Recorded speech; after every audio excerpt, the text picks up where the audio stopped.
আজকের এই ভিডিওতে আমি একটি ডিসি মোটর স্পিড কন্ট্রোলার বানাবো। তো চলুন আর দেরি না করে ভিডিওটি শুরু করা যাক। তো আমার নাম মোহাম্মদ আব্দুর রহিম, আপনারা দেখছেন এআর এক্সপেরিমেন্ট। যারা যারা এখনও পর্যন্ত আমার চ্যানেলটি সাবস্ক্রাইব করেননি অবশ্যই তারা সাবস্ক্রাইব করবেন। স্পিড কন্ট্রোলার বানানোর জন্য প্রথমে আমাদের টিআইপি 41C ট্রানজিস্টর লাগবে একটি। এরপর আমাদের 100K পটেনশিওমিটার লাগবে একটি। আপনারা চাইলে এখানে 10K বা 50K পটেনশিওমিটার ব্যবহার করতে পারবেন। আমরা পটেনশিওমিটারের প্রথম এবং দ্বিতীয় পিনটি আমরা ট্রানজিস্টরের প্রথম এবং দ্বিতীয় পিনের সাথে সোল্ডারিং করে নেব।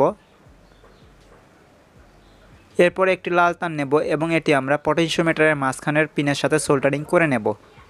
এরপর একটি কালো তার নেব এবং এটিকে পটেনশিওমিটারের তৃতীয় পিনের সাথে সোল্ডারিং করে নেব। এই দুইটি তার আমাদের ইনপুট হবে। এখানে আমরা 12 থেকে 24 ভোল্ট পর্যন্ত ইনপুট দিতে পারবো। আউটপুটের জন্য আমি একটি সাদা তার নেব এবং এটি ট্রানজিস্টরের তৃতীয় পিনের সাথে সোল্ডারিং করে নেব। এরপর আমরা কালো তার নেব এবং এটিকে পটেনশিওমিটারের তৃতীয় পিনের সাথে সোল্ডারিং করে নেব। তো কানেকশন খুবই সিম্পল।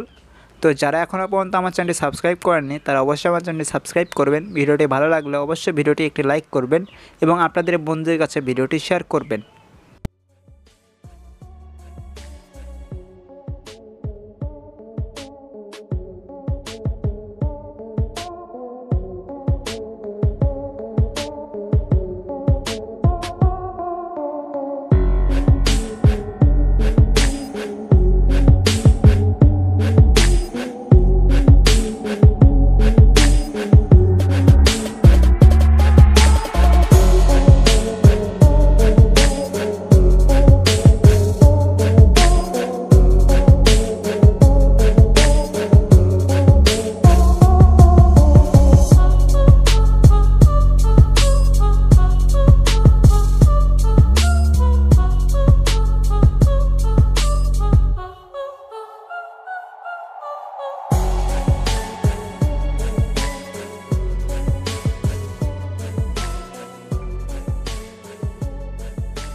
আমাদের ডিসি মোটর স্পিড কন্ট্রোলার তৈরি হয়েছে এবং আমি এখানে একটি মোটর সোল্ডারিং করে নিয়েছি।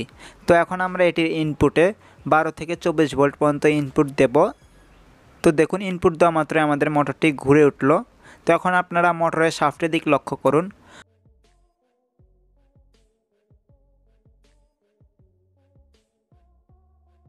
আপনারা ভালো করে লক্ষ্য করলে বুঝতে পারবেন যে আমাদের DC motor speed controller accurate কাজ করছে, মোটরের স্পিড কম বেশি হচ্ছে।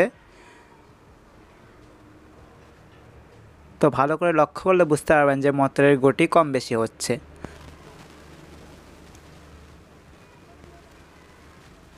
তো আজকে ভিডিও এইটুকুই। ভিডিওটি ভালো লাগলে অবশ্যই বন্ধুদের কাছে ভিডিওটি শেয়ার করবেন, চ্যানেলটি সাবস্ক্রাইব করবেন। দেখা হচ্ছে পরে কোনো ভিডিওতে। ভালো থাকবেন। আল্লাহ হাফেজ।